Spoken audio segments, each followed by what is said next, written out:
Welcome to For Collectors.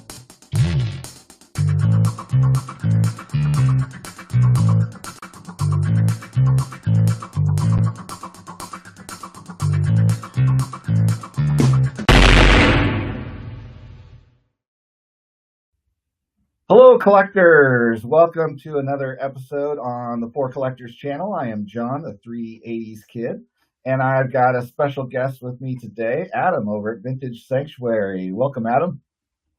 Thank you. Thank you, John. Well, today we are going to have a special discussion about someone I and others see as a unique individual in this hobby of ours, with the cards he chooses and the beauty of the cards he chooses, because he has got what most people consider a very good eye for finding gems in low grades. And we're going to dive into a little bit more on how he goes about his selection process and what is going on in his head that he pulls all these just gorgeous cards with shockingly low grades. So, kick things started, Adam. So, as far as the cards you collect, you've got a very interesting group of niches, which I have not seen from anyone else. Uh, it seemed like you mostly started out with kind of a mix of Yankee contributors, some of which are Hall of Famers, but some of which are obscure to most baseball fans and would not be very well known today. I guess first of all, why the fascination with all of the Yankee players? Sure. So when I first got into collecting vintage baseball cards in roughly the middle of 2020, and it actually had nothing to do with the pandemic, but that's just when I started, without going into that story again. Uh, Prices seemed pretty high. Of course, I didn't know, I had no history with the prices of vintage baseball cards. So it was all new to me, but nonetheless, prices seemed pretty high for the marquee players. And as I learned about a little bit, just started to learn the basics about the history of baseball, I realized, wow, these Yankees, for whatever reasons, did a heck of a lot of winning. And so I thought, I'm going to go after some of these Yankee contributors that contributed to those World Series victories. Most notably, the four in a row from 1936 through 1939, and then the five in a row from 1949 through 1953. And so that led me to players like Eddie Lopat and Allie Reynolds and Vic Raschi, the big three pitchers, and Tommy Henrik and so forth. And so collecting some of their cards was a way for me to get some players that had significantly contributed to championship teams or dynasties, but yet it wasn't costing nearly as much money as the marquee players like Joe DiMaggio, Babe Ruth, Mickey Mantle. And so I actually think that was a great place to start, because to start with, that was a fair amount of my focus, was the Yankee contributors. All right, and then you started dipping your toes a little bit, though, in some high-priced cards. Like I know you were very timely with a 56 mantle purchase, I believe. Yes, indeed. So what happened was I did have some cards, mostly basketball cards from, like, maybe the 90s, or I think I might have had a few in the 80s, but I did have some cards that I had kept in a shoebox. Some of them were graded, and I only looked at maybe once every couple of years or so. And so I wasn't really interested in those cards anymore. So I sold them off during the pandemic. Also, I had a background in coin collecting. So over time, I started to sell some of my coins. I would wait until I felt convinced, that I felt confident that I wouldn't regret selling that coin because I'd want it back later. So that was a time where I was leveraging some cards I had that I was more than happy to move, that I virtually never looked at, as well as some coins that I was happy to move. And then I was going after some big cards like that 1950 top 56 Topps Mickey Mantle. And my reasoning was, let's get some of these big cards, because that will set me up down the road. Well, not only just to get them, because while I'm selling stuff, I might as well get some big purchases, because I have more money now than I would typically have available. So rather than getting a bunch of smaller purchases, which I could conceivably accumulate over time on a monthly basis, let's get some big purchases. So I really started to give some thought to, what are the big cards that I want to go after? And I realized that's relative, and try to get some of those. So that would set me up so that down the road, if maybe I'm completing a player run or possibly trying to get the Hall of Famers from a particular set or get all the cards I want out of that set, I've got the key ones that I want, or maybe the key one. So I've set myself up to potentially be able to have some sorts of completions in the future, but yet I also have these key cards that I really love, even if I don't go after a completion. So that was my thinking. It was a time when I think a lot of us were, you know, maybe selling things and reaping if we had some cards or other collectibles that we were not so attached to. I think it was a time where those of us who had that opportunity took advantage of it, and that gave us an opportunity in some cases to go after some bigger items and add those to our collection that we don't get to the types of cards because of their value that we don't get to add to our collections too often, maybe just one a year at the national or something like that. So yeah, I was going crazy, you might say, there for a while because of that opportunity that presented itself. So now, gradually we've seen you every so often come out with a fairly big card. So is that kind of lining up with that means you just sold a big coin and you're turning your big coin into a big card? Is that pretty much the strategy that's happening? It's a combination of we are empty nesters now. My wife and I, we have 3 kids, and so our financial situation is, I guess you could say, better. That's fair. We were sending our kids to private school and so forth, so that's where our budget priorities were. So it's a combination of my budget being larger now than it was, but also, yes, when you see something big, it probably means that I've done some selling. It could be a combination of a little saving or using my present funds together with selling. And maybe shall I go ahead and show a card now? Sure, that that'd be great. So this is uh, one of my most recent purchases, and it's the 41 play ball Ted Williams in a SGC2. And in my humble opinion, it is Wow. absolutely glorious. And see, like I said, folks, this is the guy who comes out with a two that does not look like a two. We'll dive into that deeper later, but I, that card's gorgeous. Thank you, sir. So, I can talk about when it's time, kind of my thought process that went into this card. But that was, I believe, I picked that up, I think it was January of this year. Yes, indeed. And super stoked to have it. And I think I think this was funded approximately, maybe, I'm just ballparking it here, maybe half the cost of this was from selling stuff, a coin or two as well, and half of it was just from money that I had available for the hobby. So What is your process for finding and selecting these cards like that Williams and others that just look gorgeous and everyone sees and is like, how is the grade that? It's so thank you, my friend. Thank you for that wonderful compliment. I would say it's a combination of things. One is I'm picky. That helps because being picky, a lot of times I'll look at a card online and I think I can generally assess pictures pretty well. Well, first of all, if the pictures are blurry and PSA or SGC doesn't have a picture of that card on their website, then I will generally pass. I mean, there have been some exceptions to that, but I need a good picture so I can have a decent gauge of what the card looks like. That's not going to show every wrinkle or whatever, but a pretty high definition picture can give you a pretty good sense. So I check those pictures over pretty carefully. And if anything bugs me even a little bit, I pass. Or another way to look at it is it could be pretty nice. It could be like, yeah, that's a pretty nice one. That's above average appears to have above average eye appeal for the grade.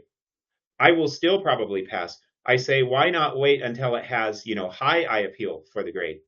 So now this, of course, is going to depend because if I'm looking for a card that's tougher to find uh, with nice eye appeal, I don't collect a lot of cards so far that are rare or scarce, but the scarcer they get, or the more they would push my budget, the more I'm going to have to, or the more I choose to give somewhat on those eye appeal standards that I have.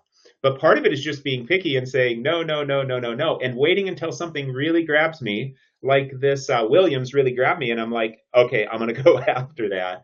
And the other thing too is I'm generally not stuck on one card. Like I think some collectors will say, I really want, let's say, the 1941 play ball Ted Williams. So maybe they have the budget for that, or maybe they've saved up for it, and they're just looking at the 41 play ball Ted Williams, and within the next, 2, 3 months or a month, they go ahead and find one and buy it, and that's perfectly fine. Nothing wrong with that. But I tend to say, let the card come to me. So there's a lot of cards I'd like to have. This is one of them. So if this one hadn't came around, I would have kept looking. But the reason I bought this one is because when I saw it and thought about it more, it just really spoke to me. And the reason it spoke to me, it's well centered, which is not always that's not a super issue for me. I have some concern about centering.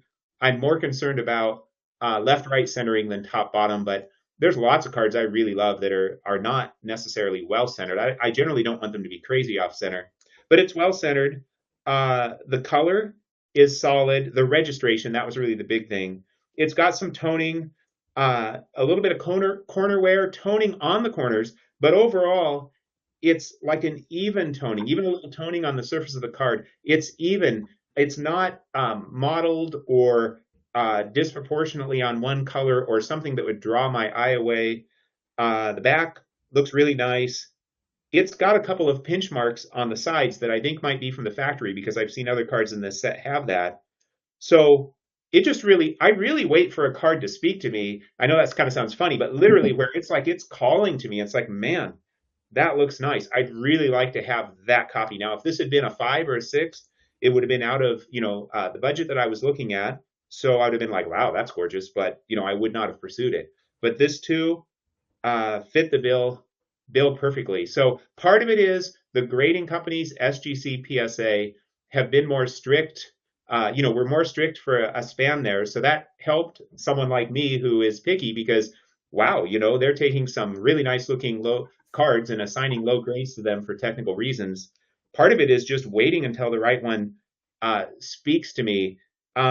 It really is as much about my emotional response. I mean, I try to analyze the card technically as well as best as I can from the pictures. I might reach out to the seller and ask questions, but it's also just about, emotionally, what is this card doing for me? Is there something about the color and the look? Maybe it has toning, but it's kind of even and it gives it that nice vintage look without distracting. There's just something about it that kind of just pops or just really calls to me, and I'm like, yep, I'm really interested in that one. If there's anything that I think detracts to me from the eye appeal, I will just pass and wait, unless, of course, if it were something that I really wanted that was, hard to get or almost always had condition issues and low grade, and you just, I wouldn't have very many opportunities, and it was priced right. Well, that's a different story, but not too much of my collecting falls in those categories. So do you think your experience with the coins helped you at all as far as the pickiness, or is that something where you've always been picky about things? Yeah, that's a great question. Yes, the coins absolutely help me because coins are like cards in that they have a technical grade, but they have, eye appeal that can transcend the technical grade. And actually, in the coin world, the difference between eye appeal and technical grade can be much more dramatic. Because imagine two coins that are circulated, and silver coins, let's say, and one has all of these gouges from circulation and it's toned practically black, and the other, the surface is relatively mark free, or at least with the wear on the coin, the marks have worn away. They were light marks. The wear is even on the coin, and it happens to have gorgeous toning, not uncirculated toning, so it's not going to shine like that, but it's got some gorgeous, natural toning. That coin's going to look like so much better than the one that has all these marks and is toned practically black or has big dings on it, edge dings, or an uneven strike, you name it. So with coins, the difference in eye appeal within a grade is almost more like SGC and PSA ones, where you can have this great difference of eye appeal within the grade. So yeah, I think the coin collecting helped me. I think the other thing that helped me, getting older now, so my eyesight's not what it used to be, but I've always had, and especially when I was young, well, when I was younger for sure, not so much now.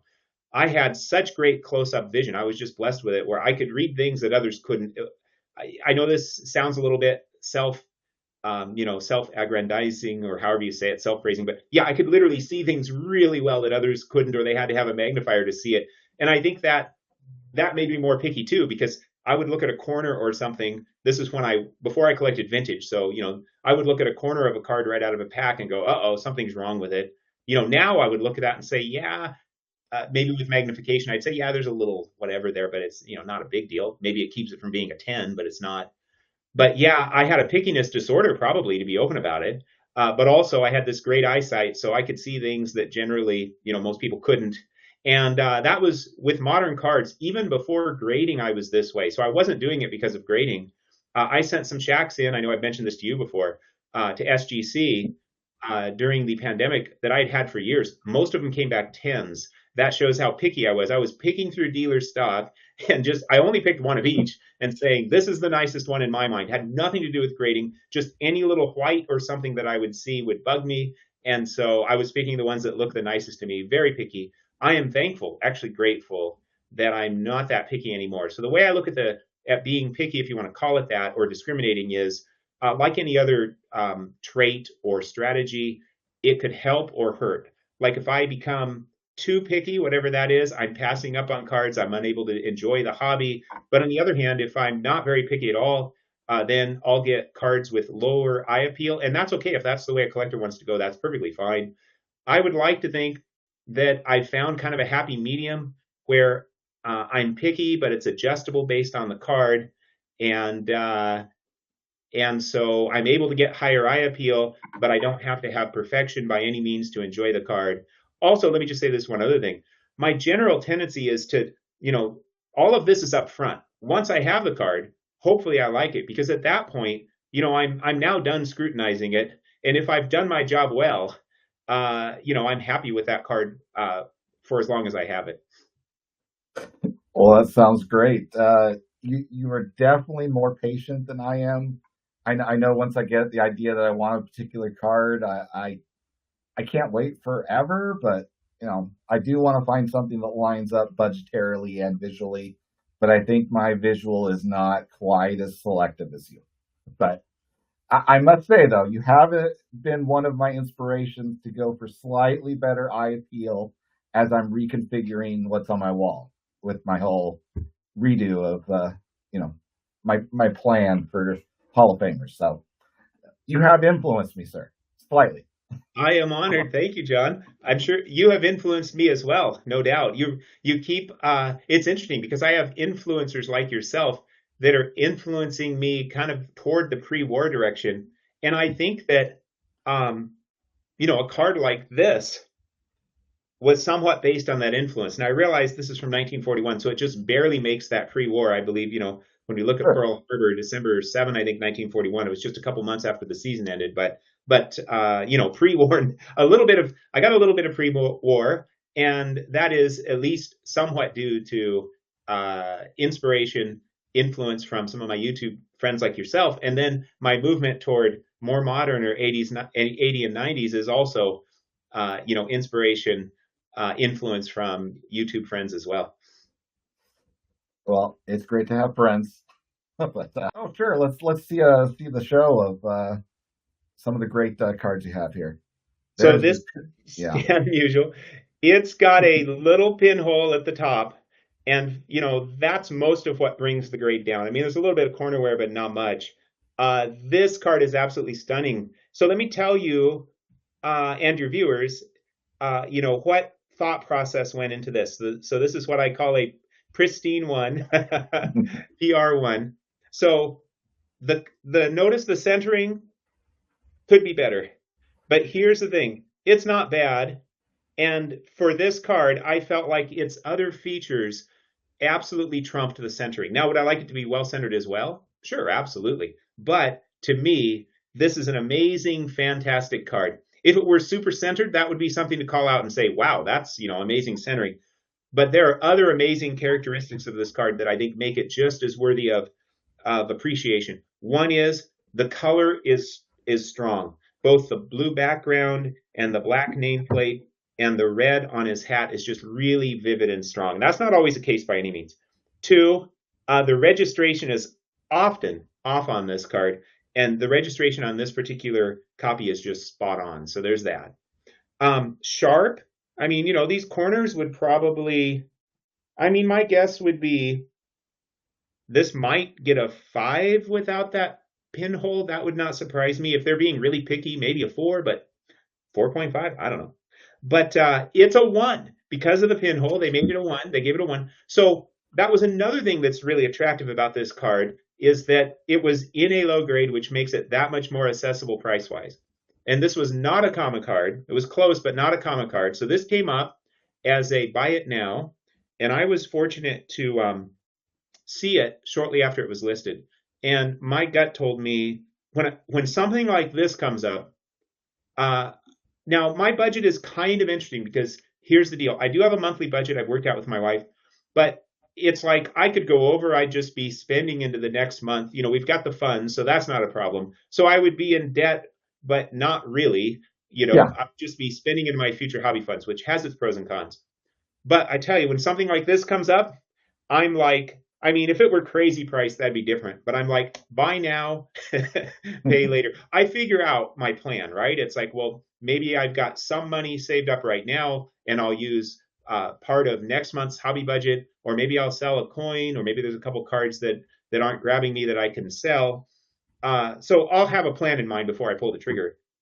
But I made an offer because there was a best offer. I didn't wait long. I think I just paid the price. I think I maybe made an offer of 50 or $100 less. I think it was maybe $100. I don't remember. I waited like 10 minutes. I didn't get a response. As I recall, I just bought the thing, and I am absolutely happy that I did. So, it came along. Is that a card that I would have loved to have had? Sure, of course. But it's not like it was the number one thing I was looking for. It was one of several cards. And the right one, I was like, these don't come along that often. So I snatched it up. So maybe I should leave it at that because I probably talked 10 minutes for each card, but that gives the listeners, the watchers, a little bit more insight into my thought process. Well, it is a gorgeous card, and I agree with you that minus the pinhole, yeah, the floor on that has to be at least a 4, if not higher. So, and yeah, one interesting thing it seems that I've noticed is that while PSA just automatically hits those with a 1, seems like SGC gives pretty pinhole cards a 1.5. So, but let me show literally just one more because I think this will give your viewers a little bit of a different sense too, if that's okay.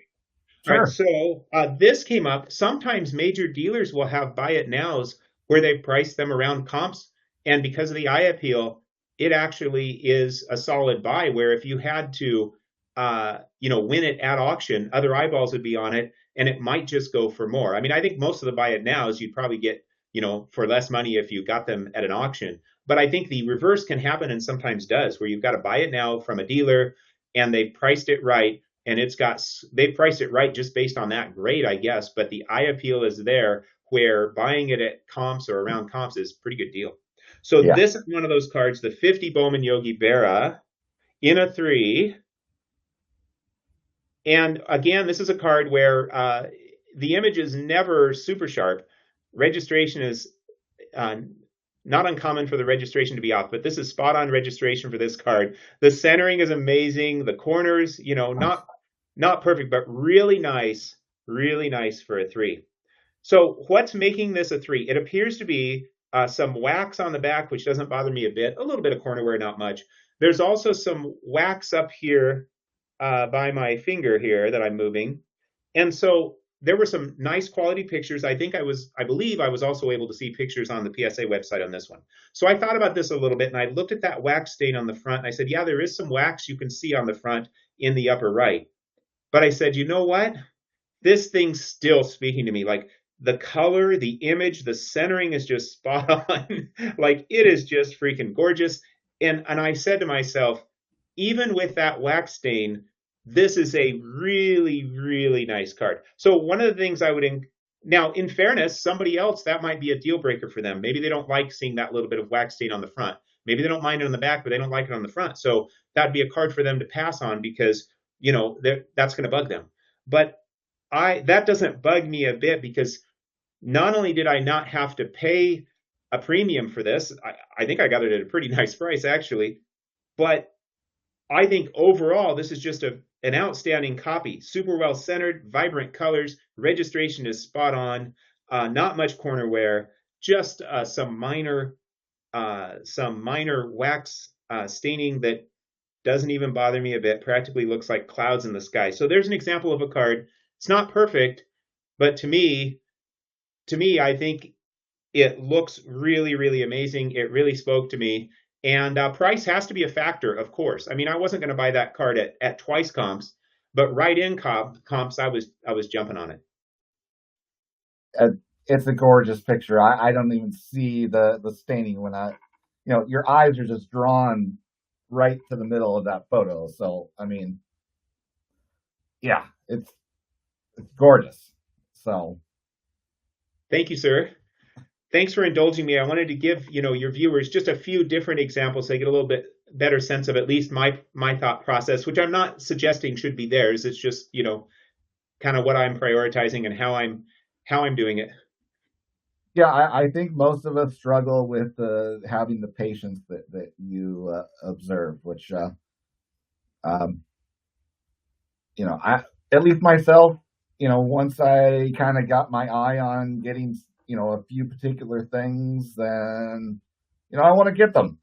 So uh, don't know that I have the self control that you possess there but I guess I'm more tolerant, really, of fault. So Which is perfectly fine. And let me just say, I yeah, do have a fair amount of discipline in this area generally, but that doesn't mean by any means that I have this, amazing discipline in all areas of life or even all areas of collecting. But I think what helps me have this discipline is, again, what I mentioned before, that, if something had been bugging me about that Yoki card, like I thought about that little bit of wax staining and I ultimately came to the conclusion pretty quickly, you know what, even with that, the this card is still just calling to me. This is a really nice example. So yeah, I can live with that. I'm not expecting it to be a gem mint 10. I think it's really nice on the eye appeal for the grade. And that pickiness helps me to be more patient. Another thing that helps me be patient, I heard somebody say once, the secret to patience is doing something else in the meantime. And so I think where that comes into play here is if a person has several cards in mind, whether they have a literal list or a mental list or both, I kind of have both. If a person has several cards in mind, then, they're not just looking for the 50 Bowman Yogi Berra. Maybe they're looking for 50 different cards that are vintage cards. And so it probably won't take that long until one of those 50 comes up that really speaks to them. Now, if they're looking for a specific card like the 50 Bowman Berra, it might be a while before one that just screams to them, buy me in terms of price and the eye appeal. It might be a while before that one comes along. But if they're looking for 50 different cards, it may not be more than a month until one of those 50 comes along that's really speaking to them. sure. All right. Now let's try to wrap things up, huh? Yeah, I'll be quiet. No worries. So everyone, be sure to check Vintage Sanctuary for more beautiful cards like that. He shows them regularly, and things he really likes, he'll show it multiple times just to make sure you fully absorbed it. He's trying to make sure he shared it adequately. So uh, That's right. he is, sharing is caring in the Vintage Sanctuary. So. But everyone, thanks for watching, and we'll see you next time here on For Collectors.